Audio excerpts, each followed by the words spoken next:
एक छोटी सी कहानी और बड़ी सीख। एक बार एक वैज्ञानिक ने एक टिड्डे को पकड़ा और उसे अपनी आवाज पर छलांग लगाना सिखाया। वैज्ञानिक टिड्डे से कहता, कूदो। टिड्डा उसकी आवाज सुनते ही जोर से छलांग लगा देता। अब वह वैज्ञानिक था तो प्रयोग करना तो बनता ही था। उन्होंने टिड्डे की छलांग पर प्रयोग किया। वैज्ञानिक ने उसकी एक टांग तोड़ दी और फिर बोला, कूदो। अब टिड्डे की छलांग की दूरी कम हो गई। वैज्ञानिक ने उसकी दूसरी टांग तोड़ दी और फिर बोला, कूदो। टिड्डे की छलांग और कम हो गई। अब तोड़ी गई उसकी तीसरी टांग। फिर छलांग की दूरी और कम हो गई। एक एक करके बेचारे टिड्डे की सारी टांगें तोड़ दी गई।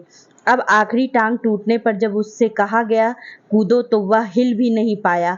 अब वैज्ञानिक ने अपना निष्कर्ष अपनी डायरी में लिखा। जानते हो उसने क्या लिखा? जब टिड्डे की एक टांग तोड़ी गई तो वह थोड़ा बहरा हो गया। जब दूसरी टांग तोड़ी गई तो वो और बहरा हो गया।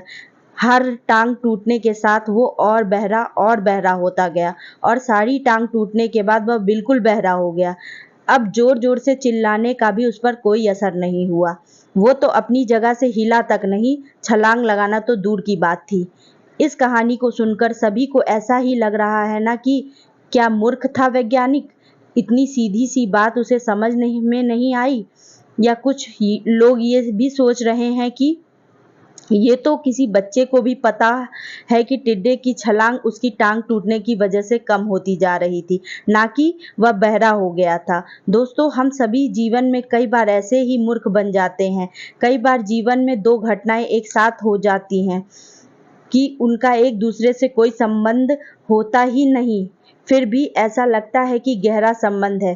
कभी कभी दिखता कुछ और है लेकिन समझ में कुछ और आता है और वास्तव में होता कुछ और है। इसलिए अगर पछताना नहीं है तो जीवन में जल्दबाजी में कोई निर्णय ना ले।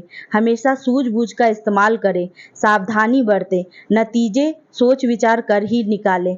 धन्यवाद। अगर आपको ये वीडियो पसंद आई हो तो हमारे चैनल को सब्सक्राइब करें, लाइक करें, कमेंट करें, शेयर करें और मेरे पेज को फॉलो करें।